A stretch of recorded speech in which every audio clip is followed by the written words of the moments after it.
Muchas gracias. Buenos días. Queremos empezar... ¿Se me escucha bien? Sí. Queremos empezar expresando nuestro agradecimiento a los organizadores por contar con nuestra presencia aquí, aunque amigablemente nos hayan puesto en una tesitura realmente compleja, que es resumir el comercio atlántico de metales en 20 minutos. En este sentido, queremos también decir que aunque lo que aquí presentamos ha sido pensado, recopilado, estructurado por Raquel Vilaça y por mí, en realidad refleja el trabajo a lo largo de los últimos años de un buen número de colegas, por supuesto Ignacio Montero en todo lo que se refiere al trabajo con los datos de isótopos de plomo, pero también el estudio de conjuntos concretos, pues Sofía Adams, Marcos Martinón, Óscar García Vuelta, etcétera, etcétera, ¿no? No pretendemos tampoco presentar una visión cerrada y mucho menos dogmática, sino plantear una serie de problemas, de ideas, reflexiones abiertas y trabajos en curso, ¿no? La estructura que vamos a seguir o que hemos decidido para la presentación está aquí resumida. Plantearemos algunas cuestiones generales introductorias sobre el problema de los metales en el bronce final de la Europa Atlántica. Nos referiremos luego a los lingotes. Expondremos brevemente algunos datos preliminares que tenemos ya sobre isótopos de plomo y, finalmente, unas breves conclusiones, ¿no? Lo primero es, un poco, en términos de estrategia de trabajo, explicar el modelo que venimos siguiendo, ¿no? La investigación en la fachada atlántica, en cuanto a deposición y a circulación de metales, básicamente había seguido dos estrategias. Una, visiones de muy amplio espectro, pero que desde nuestro punto de vista fallaban en lo que se refiere a cuestiones de detalle, es decir, cuando uno cubre un territorio muy grande es fácil que se pierda el detalle, o por otro lado visiones muy de estudio en profundidad de áreas concretas, pero que al mismo tiempo perdían esa visión de conjunto, ¿no? Y nosotros estamos optando por un camino intermedio, que es hacer estudios en profundidad de zonas concretas situadas en diferentes puntos de la Europa Atlántica, con una metodología común y digamos que planteándole al registro las mismas preguntas, ¿no? Entre 2010 y 2012 empezamos a trabajar en dos de esas áreas, que son el norte de Galicia y la Beira Litoral Sur y Alta Extremadura en Portugal, y posteriormente en un proyecto que dirigí como investigador Marie Curie en los dos últimos años en UCL, en Londres, hemos, digamos, ampliado, cubierto estas dos áreas, que son el Morbihan y el distrito de Kent y el sur del distrito de Essex en el sureste de Inglaterra, ¿no?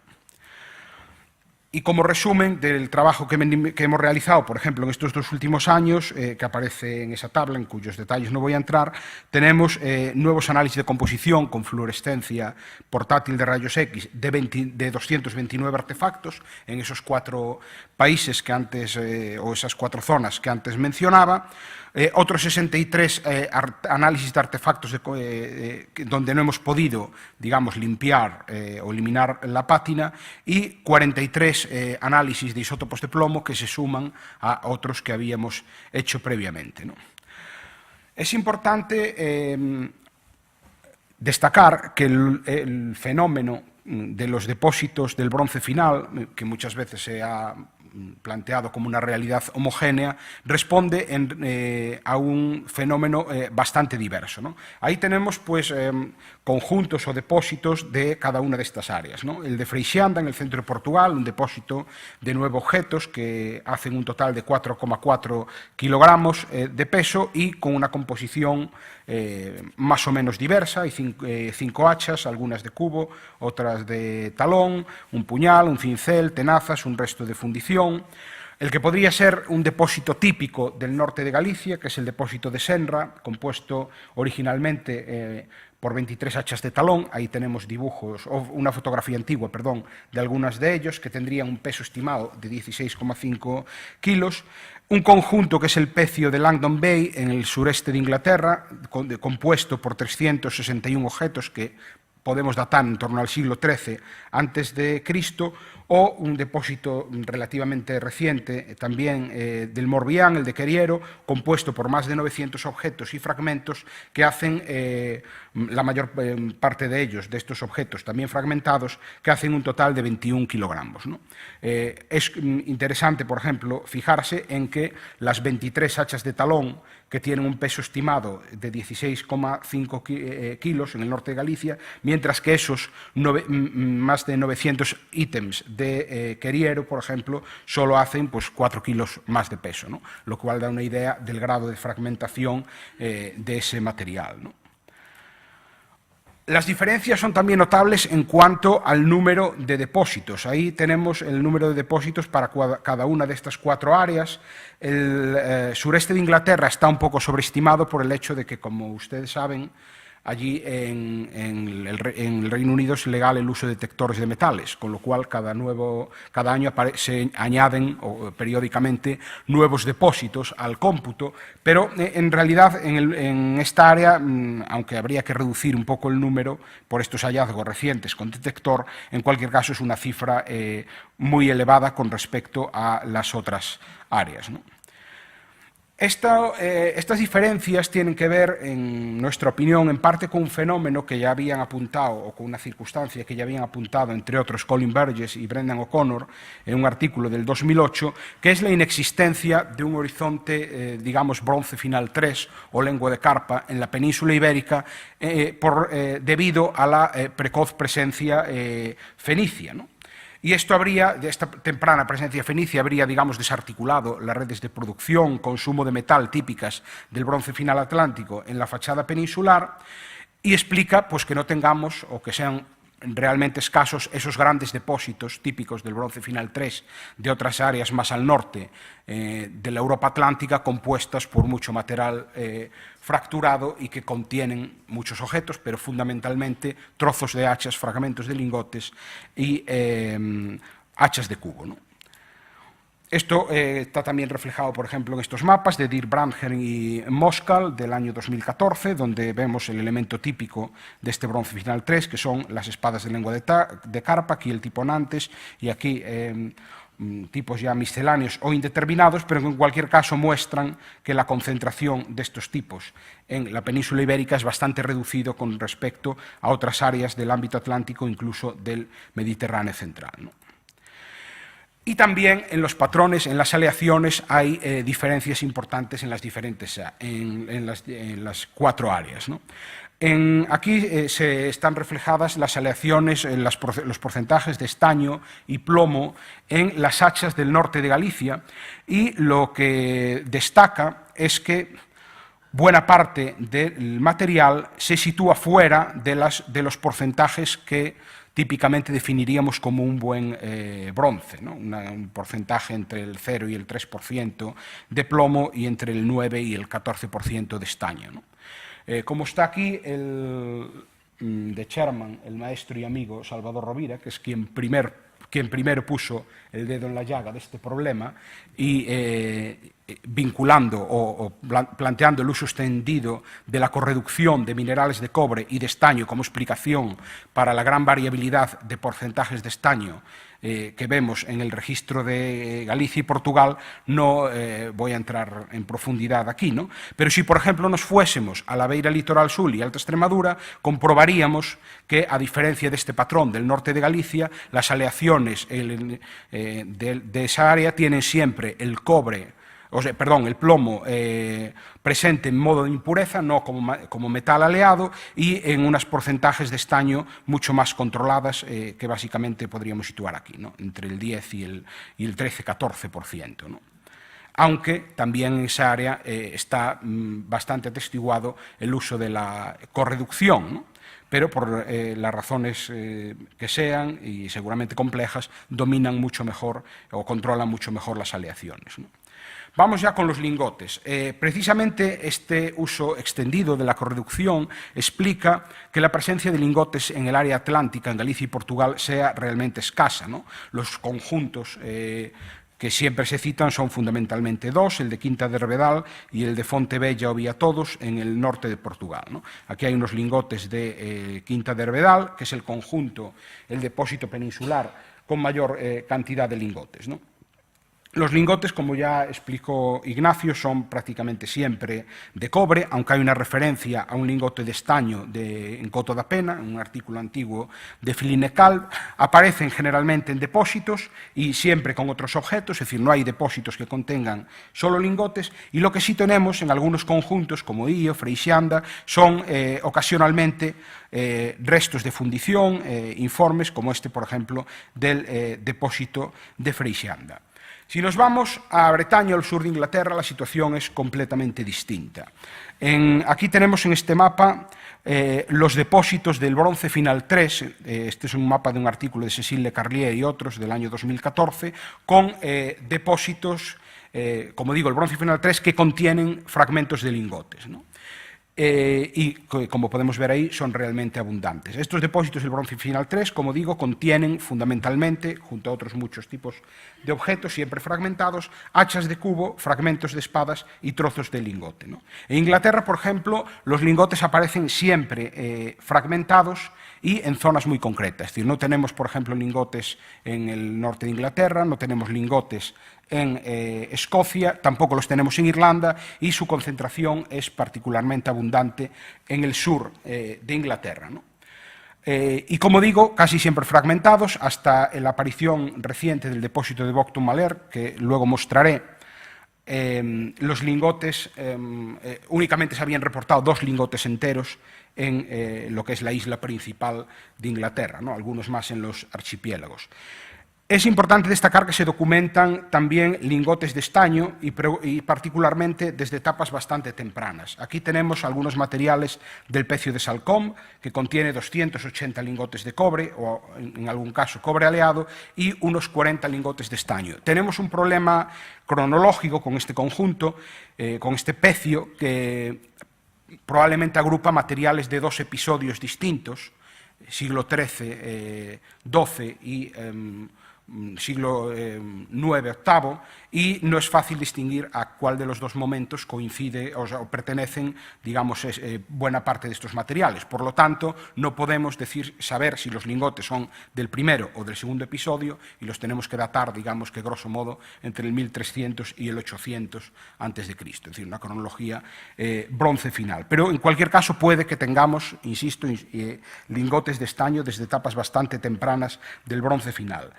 En los casos donde se han estudiado, que no son muchos, lingotes y objetos manufacturados de esos mismos depósitos, no ha sido fácil relacionar unos y otros, es decir, no está claro que esos lingotes se usen para fabricar los objetos que tenemos dentro del mismo depósito, ¿no? El modelo que se propone habitualmente pues, consiste en digamos, un aporte externo de esos lingotes de cobre desde el continente que se reciclan o que digamos que se funden con material local. En cualquier caso, lo que sí parece claro a partir de los trabajos de O'Brien, de Timberlake, es que la explotación de las principales minas de cobre de las Islas Británicas, digamos que se abandona en torno al 1400 de nuestra era, y la fuente principal de cobre es foránea, ¿no? digamos, continental. Y también hay algunos depósitos que solo contienen lingotes. Podría entrar en la presencia, en el porcentaje, digamos, que representan esos lingotes en los diferentes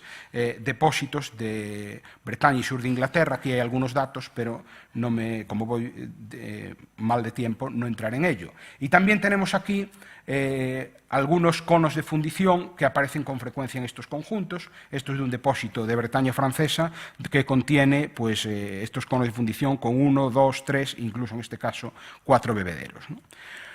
Vamos ya con una presentación muy preliminar de los datos de isótopos de plomo que tenemos. Hemos trabajado con este depósito, Bocton-Malher, del sureste de Inglaterra, el distrito de Kent. Es el tercer depósito, digamos, en cuanto a cantidad de metal de las Islas Británicas. Son unos 350 ítems y, como siempre, como suele suceder, siempre aparece, cada nuevo hallazgo pues, plantea novedades, ¿no? Este patrón de que no había o que solo había 2 lingotes completos en las Islas Británicas, pues lo rompe este depósito con, aquí vemos, al menos 7 lingotes completos, fragmentos de muchos otros, lingotes muy grandes, de plato, digamos, de restaurante moderno en cuanto a tamaño, e incluso unos 7-8 kilos de peso, ¿no? En este depósito hemos analizado unos 70 objetos, objetos y lingotes con fluorescencia portátil de rayos X y varios lingotes de cobre, ¿no? También hemos analizado otros lingotes de esta misma área, del sureste de Inglaterra, de Borstall, Stockbury, Marden, y en general la visión preliminar de esos datos que tenemos es que coinciden aquí con, digamos, el material y con los datos disponibles para el bronce final 2 y 3 de Inglaterra, ¿no? Datos fundamentalmente de la tesis de Brenda Roll y Stuart Needham. Aunque hay dos muestras, dos lingotes precisamente de este conjunto de Bocton-Malher, que algunos autores han planteado que es metal, todo él importado desde la Bretaña francesa a Inglaterra, pues ahí tenemos, digamos, dos muestras de esos lingotes que, digamos, que se escapan al patrón general, que son estos puntos amarillos. En cuanto a la península, voy rápido, tenemos unos 50 muestras analizadas de isótopos en Galicia y centro-norte de Portugal. Buena parte de ellos son objetos, pero también hemos hecho una primera aproximación preliminar a los recursos de cobre, analizando 14 muestras de la antigua colección Viqueira, 14 muestras de minerales de cobre. ¿Qué hemos analizado? Pues, por ejemplo, 6 muestras de materiales del archiconocido conjunto de Nosa Señora da Guía, Baioes. Ahí están 4 de ellas, un asador articulado, el molde metálico, un fragmento de hoz y un elemento de carro, a los que podríamos añadir, o tenemos que añadir, un fragmentito de una pieza que Martín Almagro interpreta como un tintinábulum y un hacha de talón. Hemos analizado también la tenaza de Freixanda, un objeto bastante peculiar que cuenta con algunos paralelos en el Mediterráneo y un único paralelo en ámbito atlántico, que es la tenaza de Hethery Burn, una cueva cerca de Durham y que actualmente los materiales, un hallazgo antiguo, se conservan en el Museo Británico. Y en cuanto a Galicia, pues por ejemplo este hacha plana del bronce antiguo medio de Serra de Capelada, que es un hallazgo casual reciente.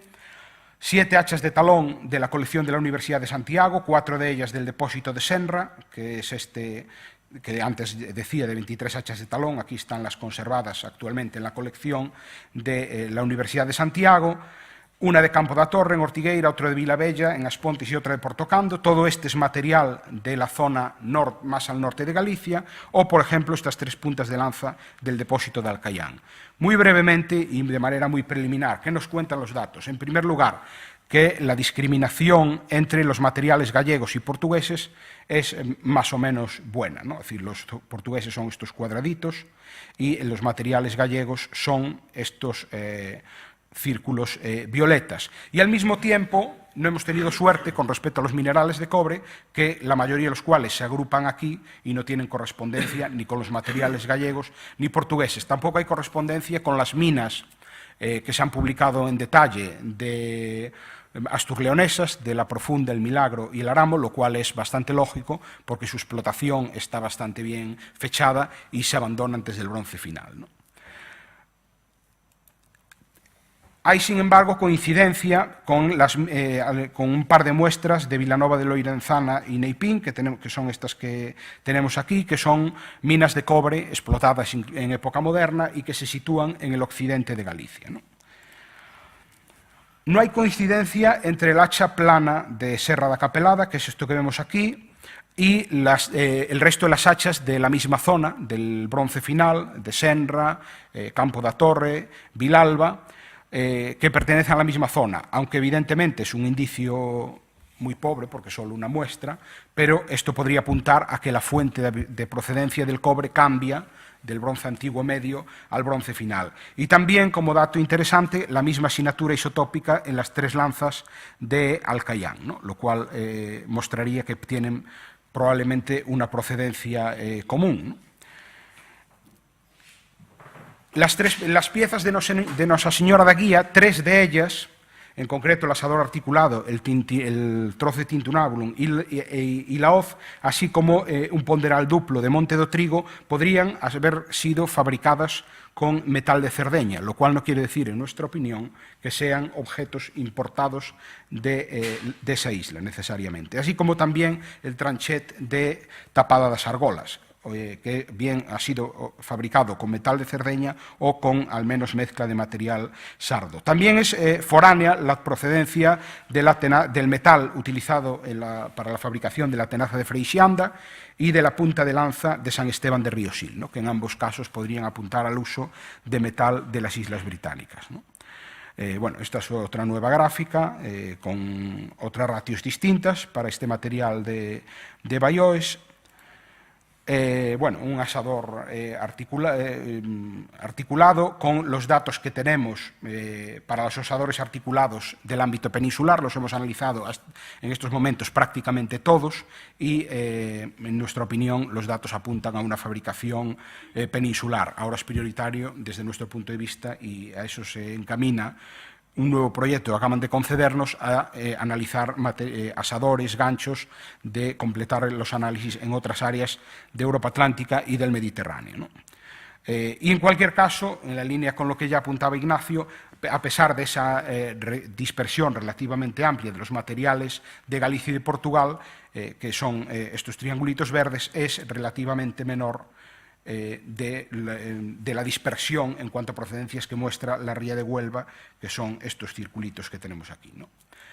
Para concluir, creemos que pueden definirse dos áreas principales de interacción durante el bronce final, que son estas elipses amarillas, un área que abarcaría centro-sur de Portugal, todo el sur y el área, digamos, oriental de la península ibérica, con Baleares y Cerdeña, lo cual no quiere decir, ni mucho menos, que todas las áreas englobadas en esta elipse participen de esa interacción con la misma intensidad, y otra gran área de interacción en el bronce final compuesto por Bretaña, norte de Francia y sur de Inglaterra, lo cual evidentemente no quiere decir que no existan contactos esporádicos a otros muchos niveles por vía continental con estas áreas más septentrionales de la península e Inglaterra, incluso, como ha planteado recientemente Johan Lind y otros, entre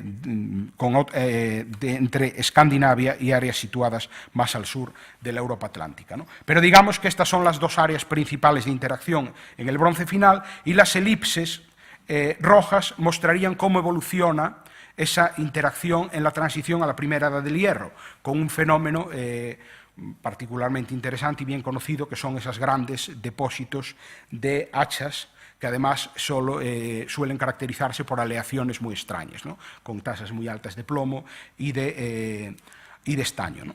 Ese fenómeno, digamos, que integra en esa área de interacción al norte de Portugal y sur de Galicia, y en el sur de Inglaterra y Bretaña francesa, digamos que supone una basculación del área principal de la interacción del bronce final, que es el sureste de Inglaterra, hacia el sur del país, ¿no?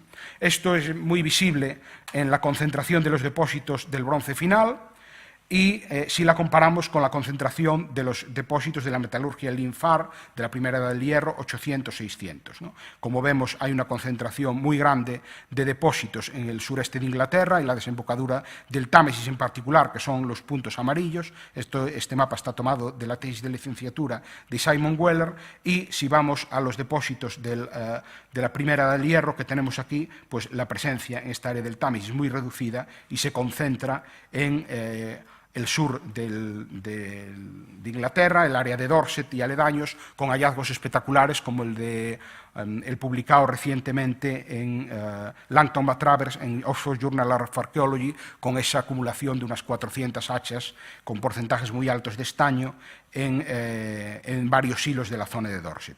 Y en cuanto a la península ibérica, digamos, el fenómeno que es muy interesante, excluyente en cuanto a dispersión de lo que son los yacimientos, digamos, de fundación fenicia o de matriz orientalizante, como queramos llamarlo, que llega a la desembocadura del Mondego, el más al norte, con el yacimiento de Santa Olalla, y esos grandes depósitos de hachas que aparecen justo a continuación al norte, en centro-norte de Portugal y sur de Galicia, y que creemos que, de alguna manera, aunque es una relación compleja, son fenómenos estrechamente relacionados. Creo que me pasé 2 o 3 minutos, pero esto es todo y muchas gracias.